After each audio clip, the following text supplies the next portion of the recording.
I'm Campson, the Untamed Oracle, and this is your collective reading. I have no idea what I'm gonna say. If you're new here, welcome. If you already know who I am, welcome back. And we're gonna go ahead and get started. It is my prayer, it is the alignment of my heart that the message that you are meant to receive is what comes through. Ashe, ashe, ashe.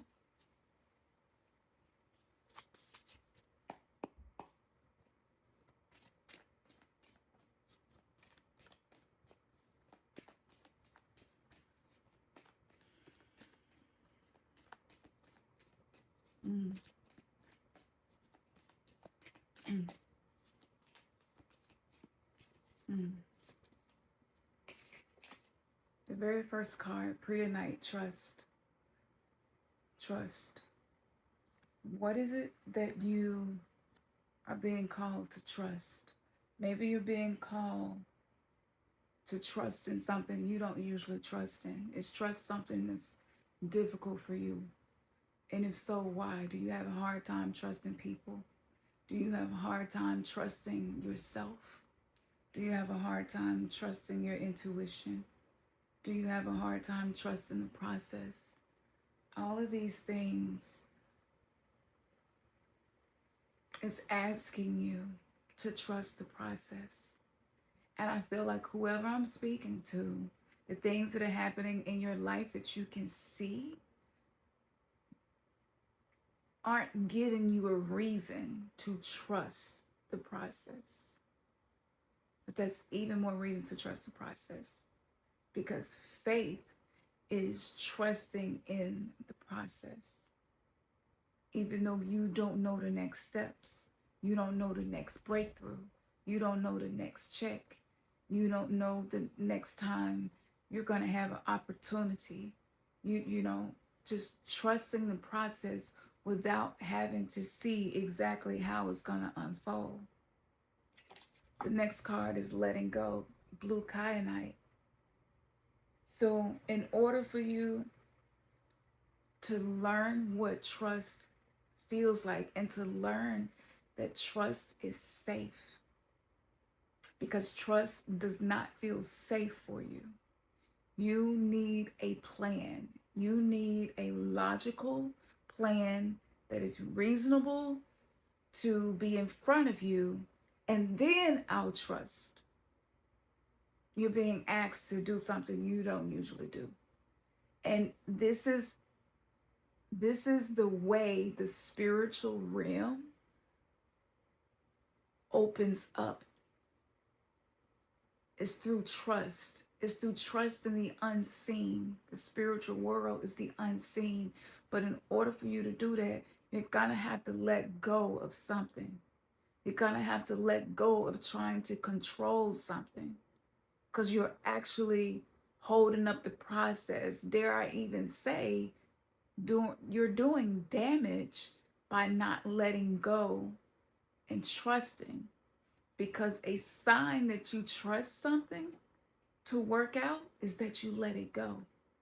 But when you don't let it go and you keep trying to control something that is uncontrollable, you're sending a broadcast message out to the universe that I don't trust and I'm not going to let go.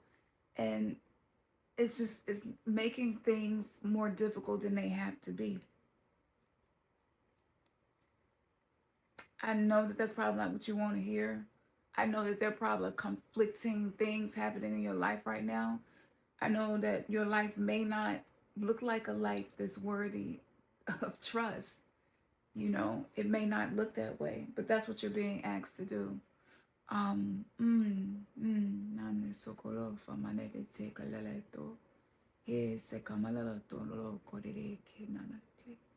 In order for you to trust, you're going to have to actually start doing something consistently that you do not usually do. What is that? Is there a spiritual practice that you can do consistently that you don't usually do or haven't done in a long time?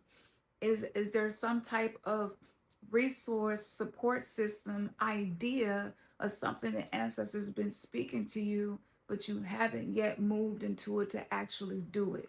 Is it something that your intuition has been guiding you to do? Is there some type of synchronicity that keeps coming up, or a dream that you had? It's a message. Spirit is sending a message to you to do what you don't usually do to get the outcome that you deserve.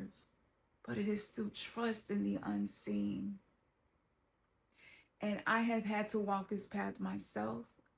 I have had to be put to sleep in a room full of strangers and go under a knife and trust that there would be no unforeseen complications. Sometimes there were. Sometimes there wasn't any complications. And through it all, each moment I had to cultivate trust that somehow I was going to make it through. Somehow things are going to work out for me.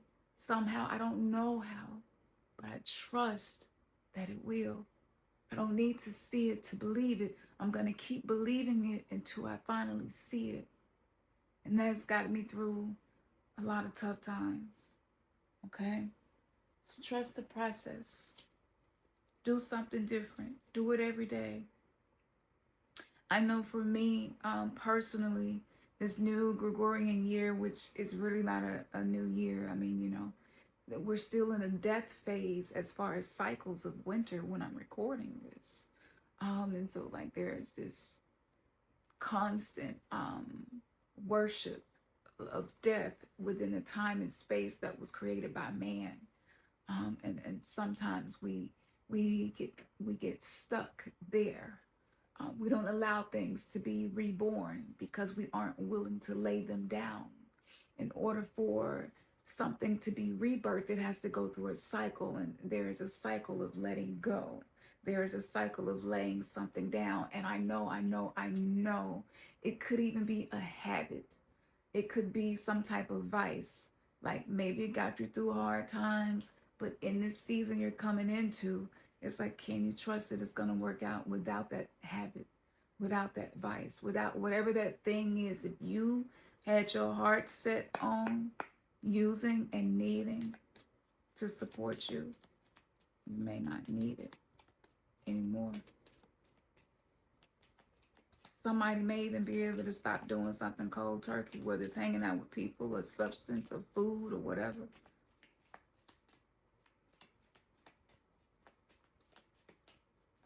Mama Isis, what message do you have to share?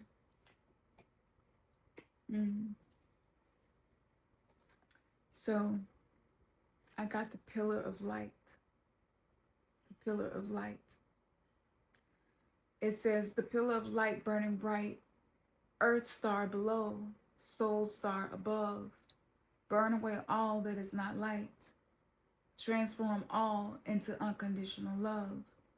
Star of Isis, descend, your blessing and peace without end. Grace me now with peace and protection, completely embraced by divine perfection. You are the pillar of light.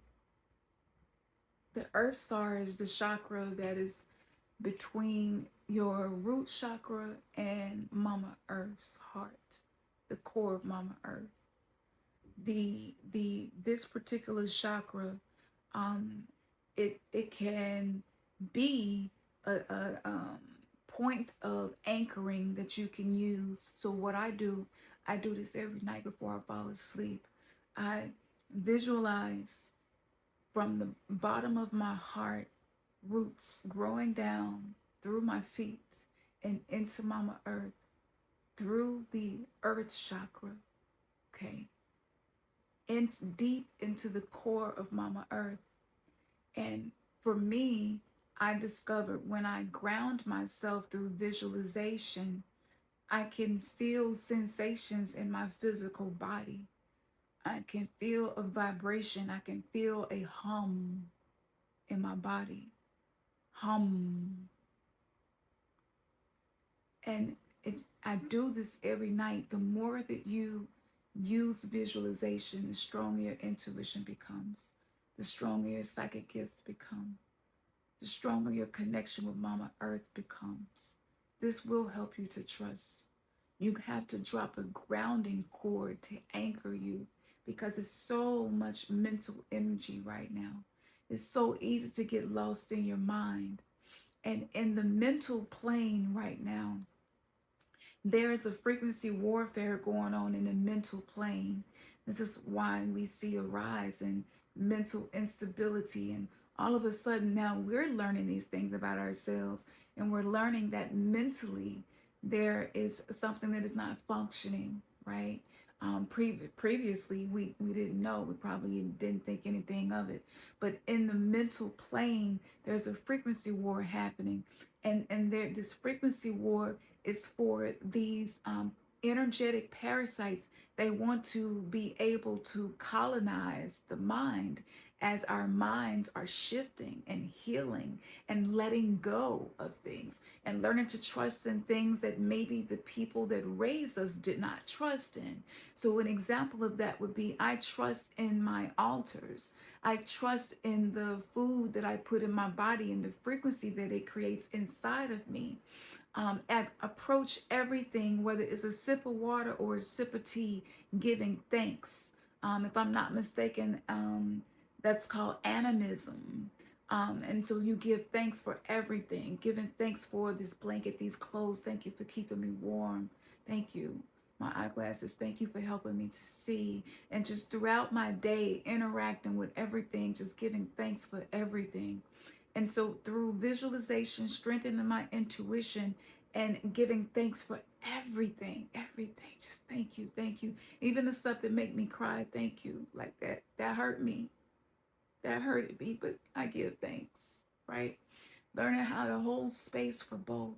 Learning how to grieve and be grateful at the same time. To be grateful for the grief, because see, a lot of us avoid grief, but for those of us who are experiencing grief, whether you're grieving the old you, whether you're grieving your old life, whether you're grieving the vitality you once had that you no longer have, whether you're grieving people who are no longer in your life because you're changing, your beliefs are changing, so you're not eating the same things, you're not going the same places, you don't enjoy conversations about the same things anymore. And so maybe you find yourself feeling less connected to people that were in your life. Maybe you find yourself feeling less connected to just everything. Stuff happening in the world. It's just like, I don't feel connected to this world like I used to. And there's a period of grief that you go through. We talk about the spiritual awakening, but there are cycles within the awakening. And one of the cycles is grief. Whether you're actually grieving losing someone that you loved, being able to feel that grief is proof of your love. That someone who cannot experience grief is someone who is not yet loved. And the root of everything that we're learning in this life is how to hold the frequency of love no matter what is happening. It is a spiritual grace. It is an eloquence to be able to hold space for grief, but also hold space for gratitude. We are multidimensional beings. On the old earth, we thought we could only do one. I can only grieve. I can only be sad. I can only be depressed. I can only be happy. But we're discovering all of these spectrums of emotional energy, water and energy. It's the element of water, and it can take different forms, and it could be a solid one moment, and it could be a liquid the next, and then a gas the next moment. And we're going through these phases and these cycles. Think we're made up of over 70% water. So there are these shifts and these tidal waves and these tides that are happening inside of us. And sometimes inside of us it is peaceful and the water is still water runs deep. And then finally some grief comes up, and see, the astrology plays a role, because the astrology pulls on the electromagnetic field and the gravitational forces. And so we experience different things based on our natal chart and the astrology. And ultimately, it is this huge mechanism, almost like the inside of a granddaddy clock. And sometimes it can seem like it has no purpose, and sometimes you can feel like life has no purpose, and sometimes you can have difficulty seeing the patterns and seeing why I am supposed to keep going, and why is it even benefiting me to keep doing this. Whatever it may be that you are experiencing, being able to hold space for both. And I'm just going to hold space for gratitude, even when my heart is broken, even when I am confused and don't have clarity, even when I have given love, but it don't seem like I've always received it back. Maybe it's time for you to let go of expecting reciprocity from those that you have sowed seeds of love towards, and draw your reciprocity from within yourself, so that you don't need the external validation anymore. You are the pillar of light. The soul chakra is above the crown chakra, and it sits right in between the crown chakra and the chakra that connects us to the cosmos. The downloads will come in. And I know a lot of us don't like to grieve. Grieving has to be one of the most unexpected friends of mine. Grief is an ally for me. Grief has followed me through my whole life. When I was a teenager, I cried every single night, almost every day. From 11 years old and forward. Even before then, I would cry a lot, but I cried every day. Like really every day, even if it was just for a moment. Because I was grieving. I was grieving being in this world. I could feel that things were not as they were naturally organized to be. I could feel something was off. When I would see people hurt one another, it would hurt me. And I didn't know that I was an empath. I felt things deeply. Lungs hold grief. Breathe through the grief. It comes in waves. Sometimes tears just come forward and you don't know why. You could even be grieving things that happened in the past life. You could also be grieving things that's in the future that haven't even happened yet. This is what it is to be a multi-dimensional being who is no longer only existing in the identity given to them by humanity, but is beginning to tap into their spiritual divinity. That's your soul signature. And your soul signature is meant to be a pillar of light. So I don't want you to feel like grieving means that you're not loving, light, and positive and optimistic, because you don't have to be all the time. Sometimes we got to go low before we can go high. Phoenix rise from ashes. Ashes is a result of an alchemical process of something being burned away, something being lost, something being released. But this is where rituals come in. This is where conscious, sacred rituals. Sometimes I write things down that I'm grieving, and I put it on a piece of paper, and I burn it, and I watch it burn, and I send it into the heavens. I say, this is too heavy for me to carry. I call you to assist me to carry this. And because we're in the year of the fire horse within Chinese astrology, which is what I have really been resonating with, burning things can align you with the energy of this cycle. Okay? Do it safely. And it doesn't always have to be with actual fire. You could burn it with your rage, with your anger, with your pain.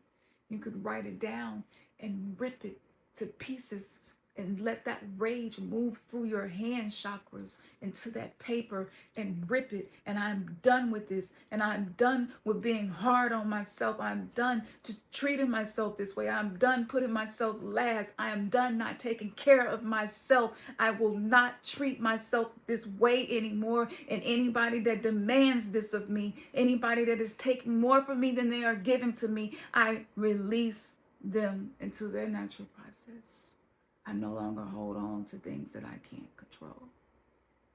Yeah, that is fire energy that you are moving through you. Okay? Thank you for that shit.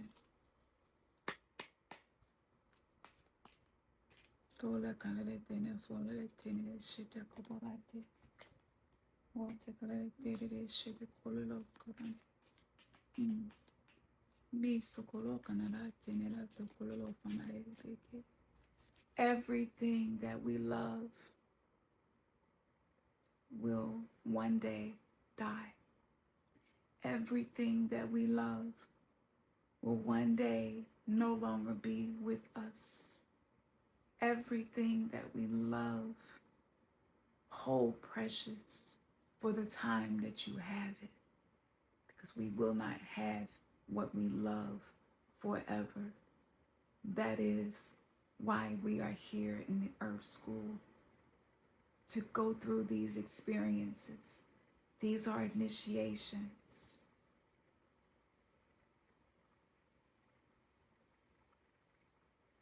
I'm someone who went no contact with my biological mother, and I had to grieve. I had to grieve everything I hoped for. Everything I did my best to make it be, but couldn't. Every dime I spent trying to prove how much love I had in my heart. And to have to let go of people that are still in the physical form, it's a very unique type of grief. Many people talk about going no contact and discovering that there's patterns of generational curses and dysfunction. And when you go through your awakening, sometimes you know that there are certain things you must release and let go of in order for you to heal and to grow. And it's not something that anybody wants to do. No one makes that decision out of just impulse. These are people you are connected to through a force field known as blood. And what gave me peace in doing that was realizing how much courage it took to do that, how much trust in the process of letting go. And I became a more spiritual person as a result of this. My soul started to remember why I was here and who I was, because I had forgotten, because I had become an emotional contortionist. I would shapeshift myself to be whoever people needed me to be, to save them, to help them, to be there for them, to be the shoulder for them to cry on. And anybody that knows me personally knows there's nothing that I wouldn't do if it was within my capability. It's nothing that I wouldn't sacrifice or give. So for me to make that sacrifice to live, it's one of the hardest things I ever had to do. But it was my initiation, and it opened up the gateway. And now my spiritual gifts are stronger. They've always been strong, but they're even stronger now. And so that was a purification process.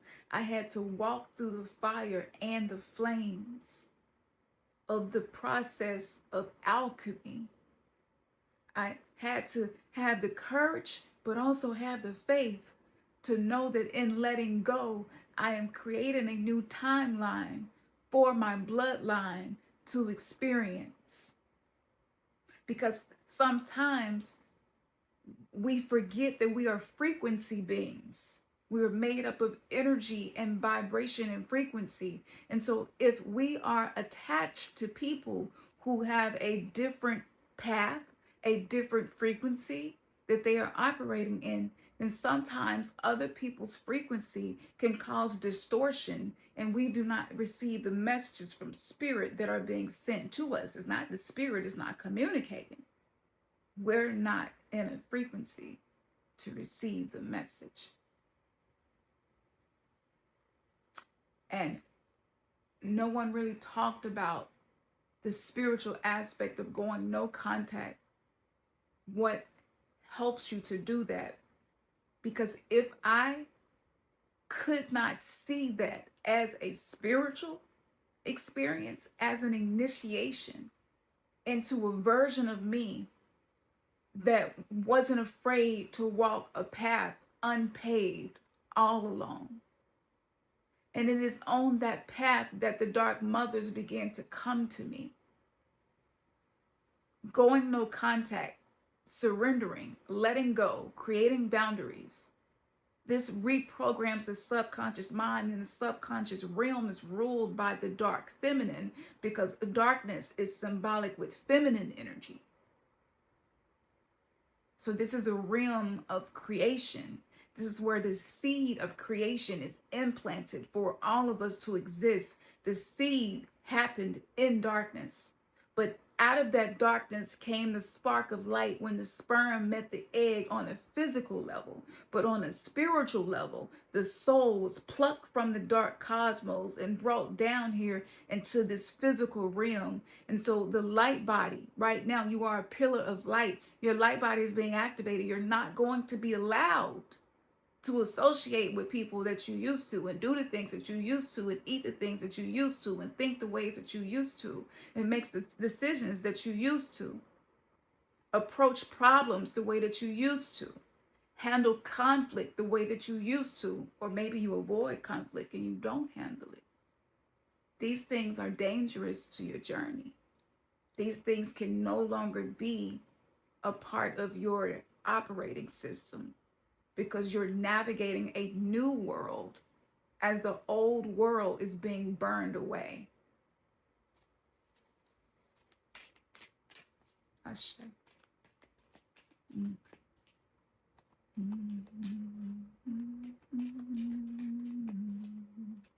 When you feel emotionally dysregulated, hum. This is the second time I've heard this doing this reading. Humming helps to activate the vagus nerve, which goes from the skull all the way down, and it even controls your digestion. I believe the vagus nerve is the main connection between the second brain and the first brain. The first brain is meant to be the servant, right? That's the servant. Slaves obey their masters. That scripture in an esoteric manner means that you become a master because you recognize your mind, the first mind's purpose is to follow the instructions that you give to it. So the instructions that you implant in your subconscious mind through hypnagogic programming, which I teach in the dark goddess guide to ending energetic fuckery. Also in the Untamed Sister Coven, I teach how to use that hypnagogic state to reprogram the subconscious mind. And so when you start to hum, now you're using frequency, vibration. Our voice is the signature of the soul. So if we were creating a contract, we would do that through speaking. So every time we speak, we're creating contracts. What are you speaking? Does the language that you speak and the inner dialogue that you think align with love? Anywhere it doesn't, that's where you begin. And if you cannot stop a negative rumination in your mind, hum. Let the vagus nerve assist you. You are learning to be a master over yourself. You're learning to control your nervous system. Guess what? It's controllable. The mind is programmable. This is how we become a better version of ourselves. My goal as a mystic is to demystify these alchemical processes and communicate it in a simple, practical way and give you things that you could do throughout the day to create a new timeline, which eventually, once it accumulates and you remain devoted, it becomes a new reality for you to experience. And if you think about this, humming, you're not using words. So you're bypassing the spell casting of the English language. This was revealed to me recently. I was recently told by my divine self to stop doing my petitions in the English language so much and to rely on sounds, what some call light language, what some call tongues, I call mother tongue. So it is a language of light, but I call it mother tongue because mother is from which all matter comes. And so what we speak can restructure matter over time. Sometimes we give up before we see the outcome, the restructuring. And so now, instead of me saying what I would say, though I may have strong intention over what I'm saying, it's not going to have the negative energy attached to it if I was speaking it in English, because the English language is a language that was created to create servitude. It's not a language that was created to create self-mastery. And so for those of us who can speak in mother tongue or light language, use it more often. For those of us who cannot, hum. For both of us, hum. And with time, you may even learn to interpret what you're humming and interpret what you're speaking, because the interpretation is in reading the vibrational frequency. And you create a sound chamber. You create a resonance around you. And so imagine light spiraling around us coming from our chakras, right? And this is how it works. We just can't see it on most days, but sometimes we can see energy. There are some of us here that are watching this video, y'all can see energy. But it's just like cymatics, cymatics. So the structure changes according to the sound frequency, right? And so you can shift the structure of your thoughts using sound, not just relying on words. And this allows your DNA to communicate within the power of the ancestral intelligence.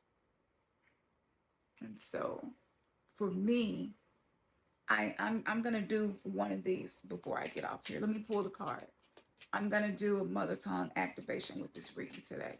I think this is my first reading in this quote unquote new Gregorian year of 2026. So we're going to do something different. We talked about doing something different, right? We're going to do something different together at the end of this reading. Okay. Beautiful. Beautiful. Yeah. So this year that we're coming into on a numerological level is a 10. 10 broken down in numerology is a 1. So we're establishing something. We're establishing something different. We're creating belief systems within ourselves that are based on love and not what we inherited, or not based on the abuse that we have experienced. To create a belief system that's based in love and not abuse is to be liberated from a lot of a lot of traditional things that actually did not liberate us. And so, yes, the Hierophant, our values are shifting, right? We're not as traditional as previous generations may have been. We're being called to create new traditions. We're also being called to work in groups, to not be afraid to work in groups, um, to not be afraid to be seen as well. The Hierophant, to me, is a very confident archetype. We're being called to have more confidence, to not be afraid to figure out who our authentic self is, because it's probably not something that fits into the framework of what you have been told is acceptable. It might be different, you know. There was a time where I would not get on the internet and let people hear me speaking in mother tongue. And there was a time where I was afraid of being judged. There was a time where I was ashamed. And one day, while I was grieving something, because I'm the kind of person, if the grief don't hit me over a certain amount of time, I'll make room for grief to come up. Whether it's listening to a song that's gonna really, really jerk my heart chakra, like, you know, shock me, literally wake my heart up, you know. Because we, like I said, we get so in our head that we're not really connecting to the heart. Um, and so I would listen to something so that that emotion will come up, because it gets stuck sometimes, and it just, I can't get it up on my own. And sometimes when I find myself getting easily irritated, and just all over the place emotionally, I have to ask myself, what emotion is within my body that's asking to be let go of? And to trust myself to be able to deal with it, because sometimes I just don't want to feel certain things, because I feel like I don't have time, and I just don't want to deal with it. And sometimes I just feel like, so I'm taking enough hits today, life been life, and like, why would I intentionally move into grief? Why would I intentionally face this anger? Like, whatever it is. But the way forward is moving through it, not avoiding it.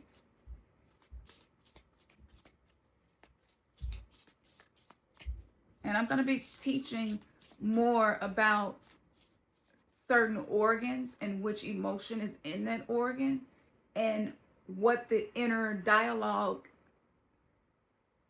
becomes because of the emotion trapped in that specific part of your body. I'm going to connect the dots so that you will be able to connect the mind and the body, so that you can reconnect with your soul. And so stay on the, stay tuned. I'm working on it. I just finished the first ebook. I'm working on this second one now, and the third one. So I'm working on it. Stay tuned if that's something that you're interested in. It's definitely going to be the top of my list of things that I'll be using, that I've been using for years, but this will be my first time putting it all together. Okay. So, I teach these things and they come up in my readings and in my channelings and my videos and my decodings, but I'm going to put this information in one packet. So if you're interested in that, let me know, down in the comments. Like, yes, I'm absolutely interested in that ebook, but I'm going to connect the mind with the body. And that way you'll know what part of the body you can work on to release that specific emotion. Because affirmations alone can't do it. I just explained to you why the English language was created.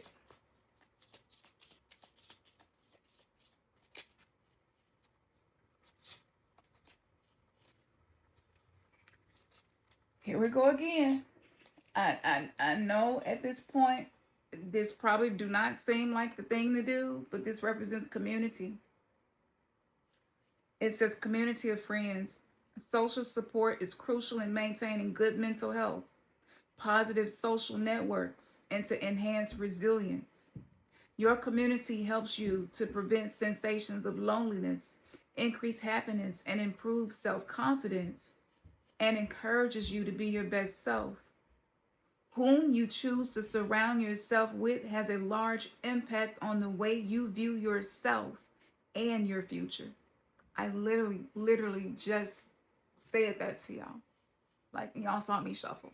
You can't make this stuff up, and you can't make these things fit. This is the power of intuition. This is the power of having spiritual gifts. So, maybe you're someone who don't really feel like you have a spiritual support system. You might have people around you, but not people that you could have certain conversations with, not people that you could share certain things with, certain dreams, or what you feel like it meant, or certain synchronicities, or where you are in life, or just feeling like you're being asked to do something different in life. Feeling like the ancestors have been beckoning you to do something specific. You may not have people around you that you can talk to these things about. And this is the thing, your frequency is largely impacted by the people you surround yourself with. And so that impacts the way that you see yourself, that impacts your self-concept, and that directly impacts the future that you're creating right now in the present. And a lot of us don't have that support. We don't have that community.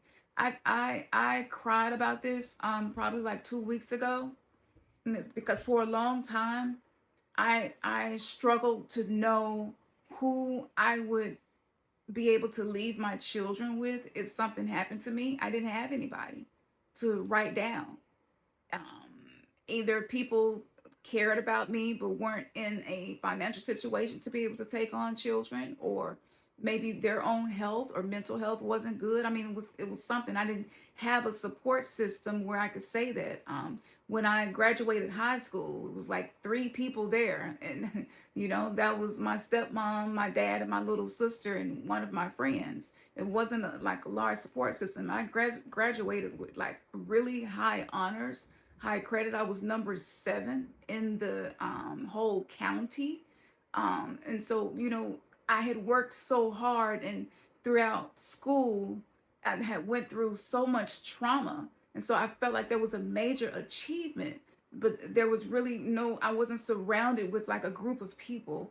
When I would get sick and go to the hospital, I wasn't surrounded like with a group of people, not consistently. People would come in and out of my life from periods, but I didn't have a consistent group of people that I could call on. And so I've always felt like an orphan in this incarnation. I've never felt like I fit in. I always felt different. I've always been able to pick up on things other people couldn't pick up on. I've always been able to see spirits. I've always been able to communicate with people who have transitioned into non-physical form. And so it was lonely. It was lonely. Even when people were around, I was lonely.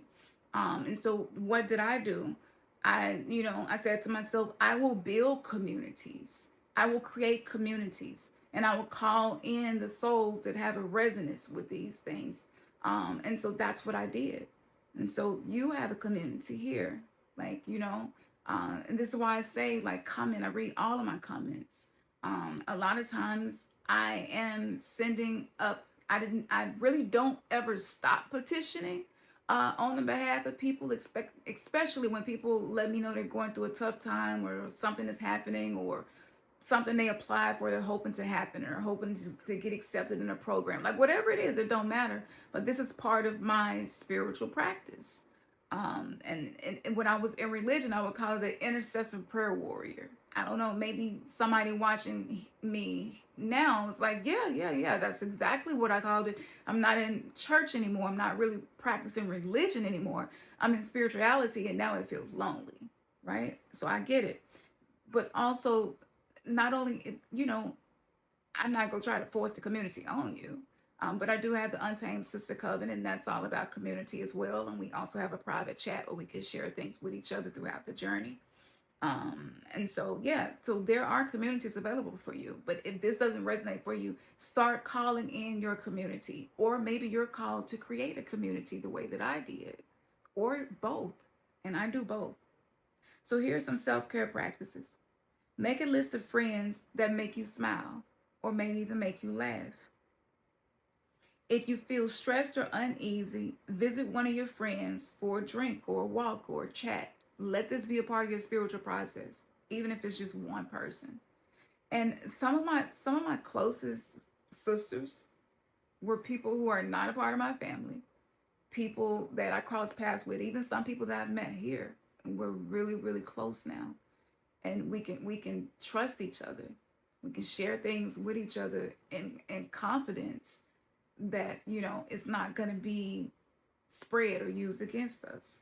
And so I have people in my life that would have never been in my life had I never created this community. And so that's what I wanted as someone who felt like a spiritual orphan, a black sheep and a lone wolf her whole life. It's so beautiful to connect with people, and then you end up actually developing a really close spiritual bond with that person. So, if you feel like you have nobody, start here. Okay. Number 3, go to a social event or start a new hobby with a friend, such as dance or yoga. Your community is one of your greatest resources.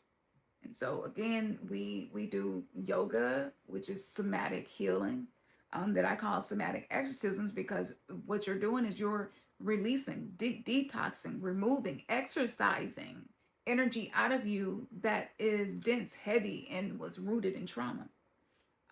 And so here's some questions. Who is in my social group? Did I choose them with intention, or were they assigned to me because that's my family, or that's my coworker, or this person has to be in my life because of this connection? Like, who's in your life that you chose, right?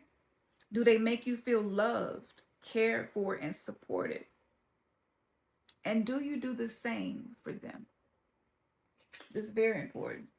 And that reminds me of, I went to see Avatar, Fire and Ash, and that definitely reminds me of that. They were building communities, but there was division between the communities for whatever reason, a lot like it is today. There are things that are happening in the world right now, and that have been planned to happen for the specific reason of community, of unity, of a revolution, of a coming together, sacred bonds, people that we choose, people that we can be a witness to, feel a resonance with. It might not make any sense logically. It's just a feeling, and this is somebody that I feel like I can trust. And this is why trusting yourself, trusting your intuition is so important. So what's happening in the world from 2026 to 2027, the world is going to drastically change, and there are events that are going to shift us into different timelines many times over. So know that the simulation is not only controlled by people who exist to be programmers of the simulation, but it's also controlled by our collective vibration. And when we can come together and have one intention, we're much more powerful than when we are apart and divided, even if it's just online. Because this world right here is not any less real than the physical. The digital world is not any less sacred than something in the physical. The digital world is a world that is being created that has anchored itself in the etheric realm of existence. And the ethers is the Akashic records. So it is the data based on the energetics, the frequency, the energy, the vibration. And it's not something that you can own, grab, feel, touch, see. And so what happens is, if we, for example, and I used to call this digital magic.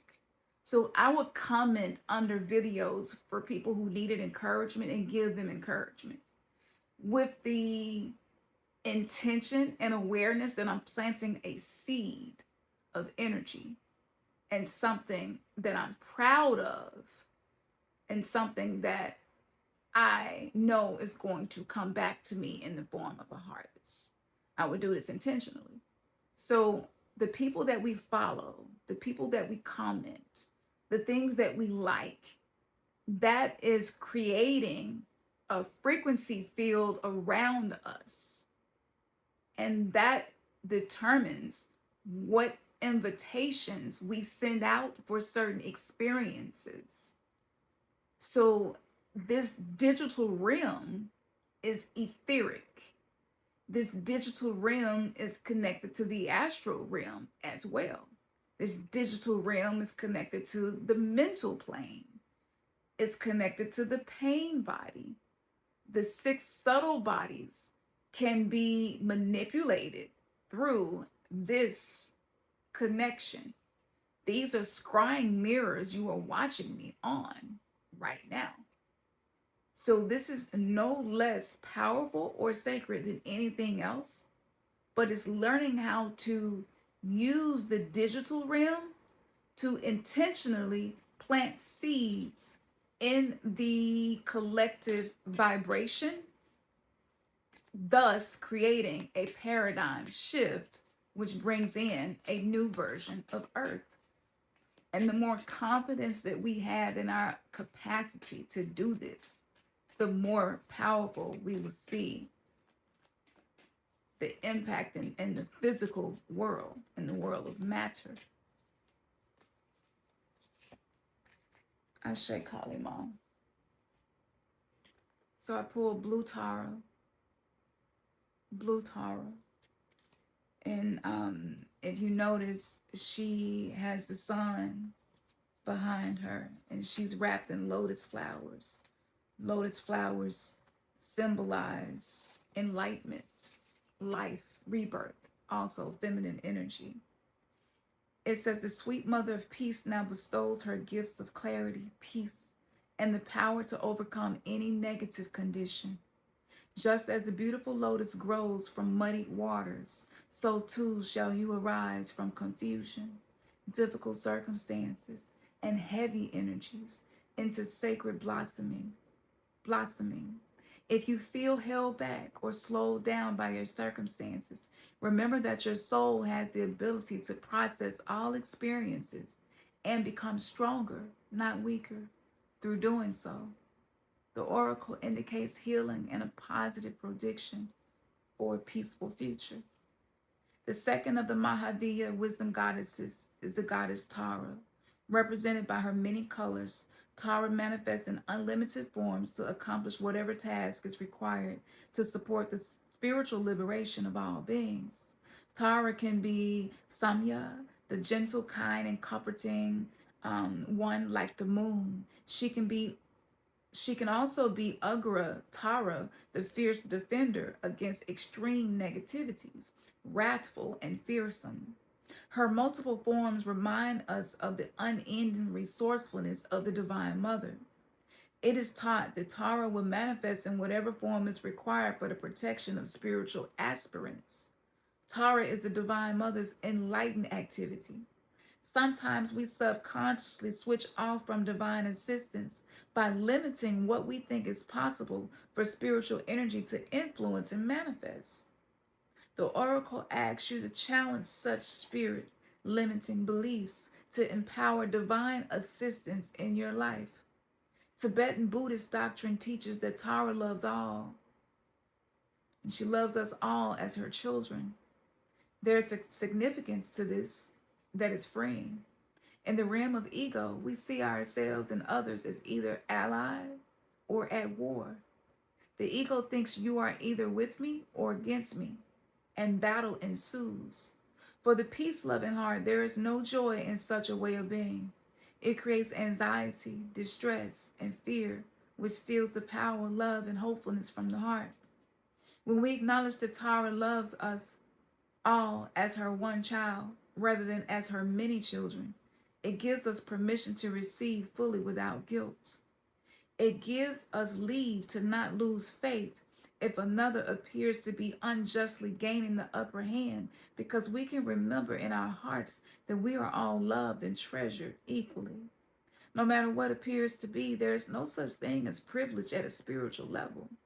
We are all in this together, and what happens within one being affects all.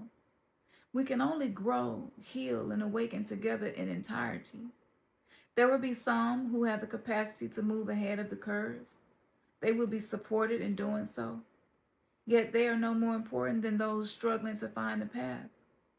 This does not mean that those with more advanced capabilities should martyr themselves to the lower frequency of their spiritual brothers and sisters, or give up, attempting to make individual progress. The more progress we make on our spiritual journey, the more benefit we ultimately bring into the collective, because we are all connected. You cannot choose who will be able to acknowledge and support your spiritual path, nor how the benefits will reach others. Some will be able to receive a direct and immediate benefit. Others will not have that capacity. Yet even if they and you cannot see how they can benefit as you make progress on your spiritual path, you can assume it is happening nonetheless. Blue skin Tara represents the element of spaciousness. Creating space in our lives opens us up to grace. You can only receive what you create room for. Blue Tara reminds us to continually clear the way for grace. That can require letting go of mental clinging and emotional distress and becoming open to positive outcomes, no matter how unlikely or inaccessible they may sometimes seem to be. We do not accomplish this by denying or ignoring thoughts and feelings, but by practicing reassurance and dropping into trust. It is a spiritual art. Sometimes it will be easier to practice than at other times. Yet in shifting from distrust to trust again and again, we learn the pattern. We learn to drop from our head and into our heart. We learn to empower. Tara's grace in our lives for the spiritual benefit of all beings. Unlike Kali's wild and free hair, Tara's is carefully coiled. This represents her gift of gently taming the wild spirit and providing us with careful, patient, and loving steps to bring ourselves back to peace and empowerment. If you have been feeling out of control of yourself or situations, you have felt incapable of positively influencing, the Oracle of Blue Tara brings comfort. Chaos will give way to the correct higher order of love. Let there be peace in your heart. As she looks to her right, gazing toward the future, the gift of this oracle is a prediction of a peaceful, protected, and authentically expressive future drawing close to you now. You have every right to feel hopeful, happy, and secure in your future destiny unfolding. Beautiful alignment. So this is a prayer or invocation to call this energy into your experience. Tara, Samsara Tarini, she who leads us beyond suffering, may your love, wisdom, and grace manifest fully and completely through my heart for the spiritual benefit of all beings.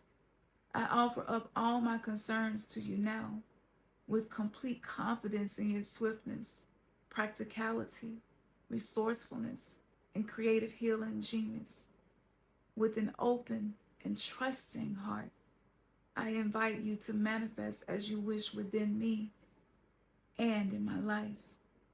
Jamad, Tari, Jamad. And now you can place your hands on your heart or in prayer position in front of your heart. You are now going to form the lotus mudra in front of your heart. You do this by keeping the base of your palms, your thumbs and little fingers touching, while you fan out the rest of your fingers, creating a bowl or lotus shape. Imagine the lotus or bowl being filled with divine nectar pouring in from Tara's heart. And so this position is the position of receiving.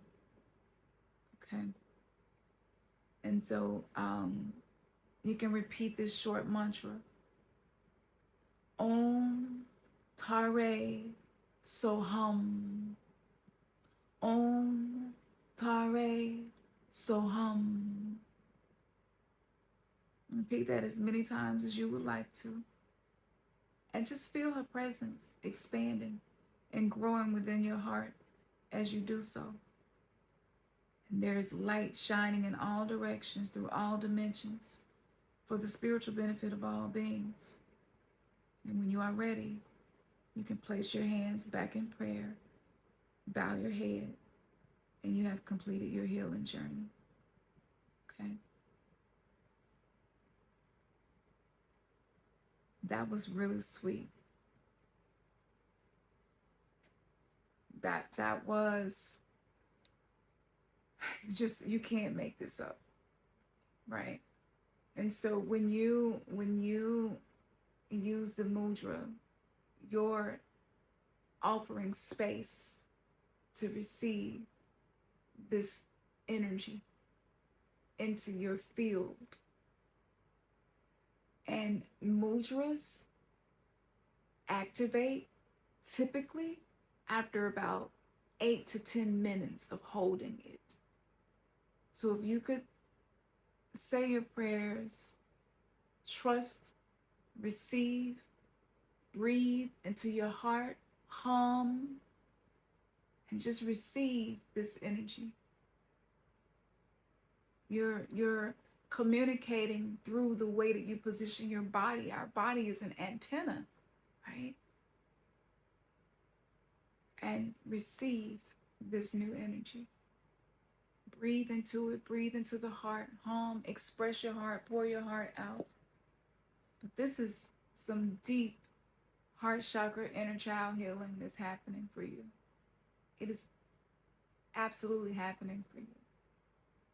And the more that you had to go through, the more that you grow through. All right? All right, y'all. So I would love to hear from you. What from this reading spoke to you and stood out to you? What do you feel that you can now devote yourself to? Drop it in the comments. Put it in the ethers. Let the universe know. Don't forget to like, share, and subscribe. Definitely share this with somebody else that you feel could benefit from this. And if you would like to join the Untamed Sister Coven, I've had men reaching out to me. This is for women only. I do have something that I'm creating for men.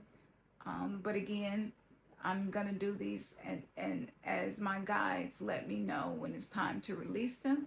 But I will be releasing these consecutively throughout leading up to the spring. Because we're being ushered into a very new world. And the way that we think, treat each other, communicate, the way that we resonate with one another, the spiritual practices that we use, we're either sustaining the old world or creating the new world. There's no in between anymore. And so each day is a choice that is presented before us, and that we choose in that day what we're aligning ourselves with based on our actions, our awareness, and the things that we repeat. Okay, repetition creates reality, right? So yeah, I'm gonna put all the links that you need in the description. Check out my spiritual shop. If you need some bracelets, some tools, some crystals, necklaces, pendulums, like a little bit of everything, really. If it's something you want, you can't find, you can message me. And if it's something that we can make, create, or find, we will, and we will message you back. We have some really beautiful journals as well. And I just find that when you sometimes having something that's beautiful, it just feels more sacred, you know. So yeah, that's it. All the links will be in the description, and I look forward to seeing you all again. Peace.